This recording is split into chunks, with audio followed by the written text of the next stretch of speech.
CP Roy साहब हमारे साथ बने हुए। रॉय साहब, एनडीए की आप तारीफ करते हैं, तो क्या तारीफ गुजरात की आपको नहीं करनी चाहिए? क्या तारीफ आपको नरेंद्र मोदी की नहीं करनी चाहिए? क्योंकि वहां पर भी विकास हुआ है और नरेंद्र मोदी ने एक विकास का मॉडल बनाया है, उससे समाजवादी पार्टी बचती क्यों है?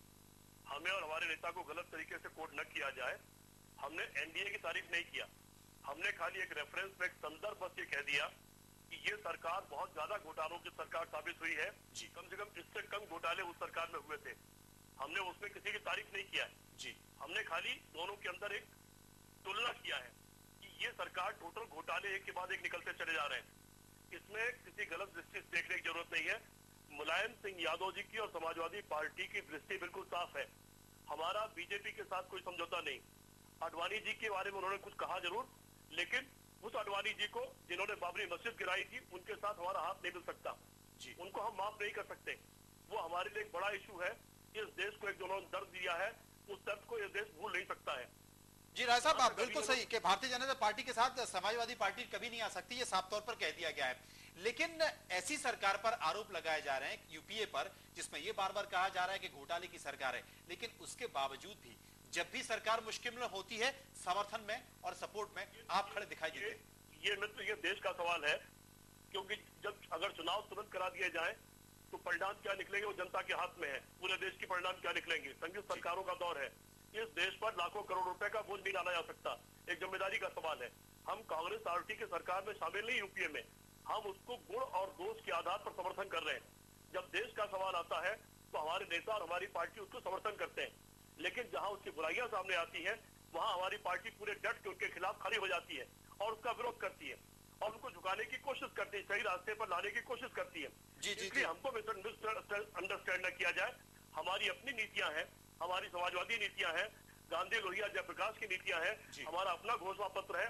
हम उसके रास्ते पर आगे बढ़ने की कोशिश कर रहे हैं। रॉय साहब हमारे साथ रहे। रॉय साहब हमारे साथ रहे। संबित साहब क्या कहना चाहेंगे?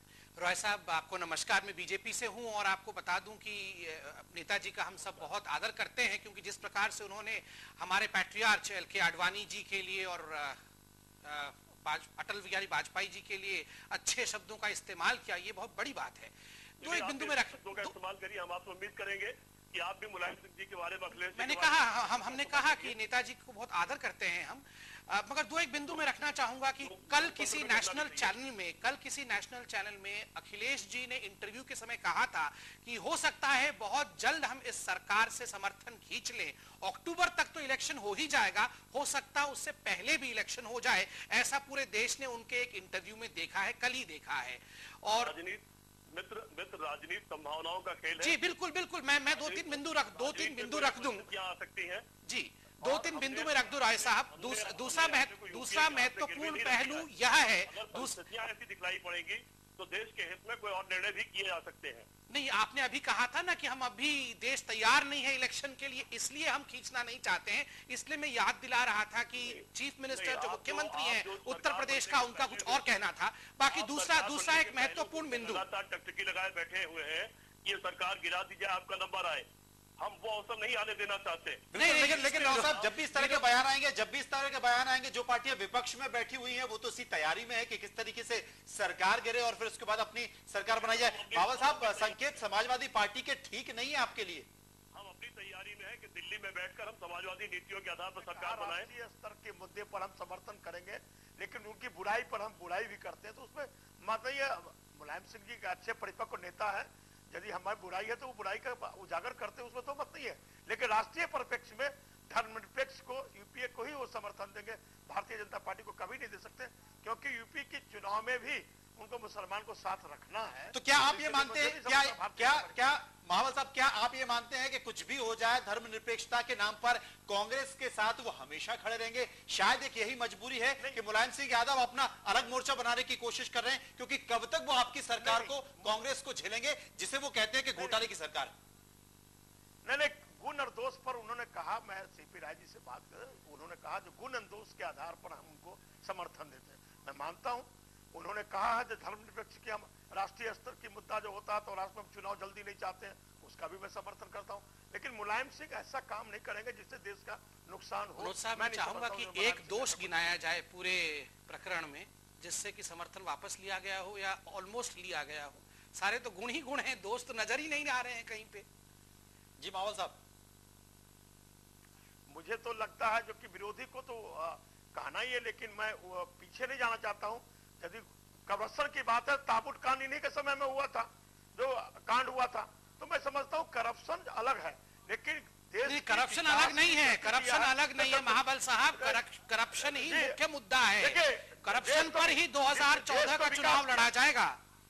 लेकिन गडकरी साहब पर भी साहब आरोप लगे थे, और शायद आरोप लगे थे, कुछ सिद्ध नहीं हुए। जांच चल रही है, तमाम ऐसे मामले हैं जिन पर आरोप नहीं हुए हैं, अभी होंगे भी नहीं। अभी भी बहुत सारे मामले जो इस सरकार के वो न्यायपालिका में चल रहे हैं। अजय जी, तमाम तरह की बातें यहाँ पर, लेकिन शायद ये समाजवादी पार्टी की, मुलायम सिंह जैसे लोगों की मजबूरी है कि धर्मनिरपेक्षता के नाम पर वो कांग्रेस के साथ रहते हैं, भले ही मजबूरी में रहे, और वो बीजेपी के साथ नहीं जा सकते, इसलिए अपना एक अलग मोर्चा बनाया जाए, क्योंकि यही एक बात है, एक शब्द है धर्मनिरपेक्षता, जिस पर कहीं ना कहीं इन पार्टियों का इस्तेमाल कांग्रेस करती है। देखिए, मैं ये कहूंगा, कौन देता है साथ यारों, उम्र भर लोग जनाजों में भी कंधे बदलते रहते हैं। तो राजनीति की यह रिवायत है, नए साथी माहौल के अनुसार और अपने उसको सिद्धांत का जामा पहनाना। मैं आपको एक बात बताऊं, ये हिमाचल के चुनाव से पहले जब 4 राज्यों के चुनाव, ये सुगबुगाहट हुई थी, और जैसे ही हिमाचल भाजपा के हाथ से निकला, ये बुलबुला जो उठा था तीसरा मोर्चा का, वो दब गया। अब कर्नाटक का चुनाव आना है, वहां कांग्रेस को भारी सफलता मिली है और भाजपा का ग्राफ नीचे है, तो जरा कर्नाटक के चुनाव का इंतजार कर लीजिए, मध्य प्रदेश के रिजल्ट का इंतजार कर लीजिए, राजस्थान का कर लीजिए और दिल्ली का कर लीजिए। तो अगर ये करवट कांग्रेस के पक्ष में हुई तो ये सब वहां इकट्ठे होंगे, और अगर कहीं हवा एनडीए के पक्ष में चली तो जरूर नए समीकरण पैदा होंगे। तो ये देश, बिल्कुल, ये अजय जी का संकेत काफी सही लग रहा है, क्योंकि राजनीति संभावनाओं का खेल है। जेडीयू प्रवक्ता राजीव जी हमारे साथ बने हुए। राजीव जी, तमाम संभावनाओं के साथ हमने देखा है कि आपने कुछ फैसलों पर बीजेपी का विरोध किया है, बीजेपी से अलग हटकर अपनी राय, चाहे राष्ट्रपति पद के लिए समर्थन हो या तमाम तरह की बातों, कहीं ना कहीं आपके बयान भी कांग्रेस के साथ दिखाई देते हैं, शायद इसलिए कि बिहार एक भी आप कहीं ना कहीं झुकाव यूपीए की तरफ देखेंगे, कांग्रेस की तरफ देखेंगे। देखिए, सबसे पहले गठबंधन राजनीति के लिए बहुत ही अस्वाभाविक नहीं है ऐसी स्थितियां। हम विपरीत पृष्ठभूमि से एक कॉमन मिनिमम प्लान को लेकर के आए। हम लोगों ने बिहार में कुशासन को समाप्त किया और फिर विकास के लिए जो हमारा लक्ष्य था, हम लोगों ने मिलकर के उसकी लड़ाई आगे लड़ी। जहां तक बिहार के विशेष राज्य का दर्जा का सवाल है, देश में यूपीए की सरकार है, तो हमारी अपेक्षाएं देश में जिसकी सरकार है उससे हमारी होगी। और कहीं ना कहीं जिसे आप इनकार समझते हैं, हम यह समझते हैं कि हम एक निर्णायक दौर में इस लड़ाई को पहुंचा चुके हैं, और इस लड़ाई को, इसके मंजिल और इसके लक्ष्य तक पहुंचने से अब हिंदुस्तान की कोई ताकत नहीं रोक सकती है। ये करोड़ों लोगों की आवाज है, उनकी पीड़ा और उनकी बेबसी का प्रकटीकरण है, और इसको नकारना मैं समझता हूं देश में एक बड़े असंतोष को जन्म देने के समान होगा। और प्रधानमंत्री जी का ट्वीट हो, बजट अभिभाषण में वित्त मंत्री जी ने जो बातें कही हैं, या आर्थिक सर्वेक्षण में मानकों को रिविजिट किए जाने की चर्चा है, ये एक सिलसिला है।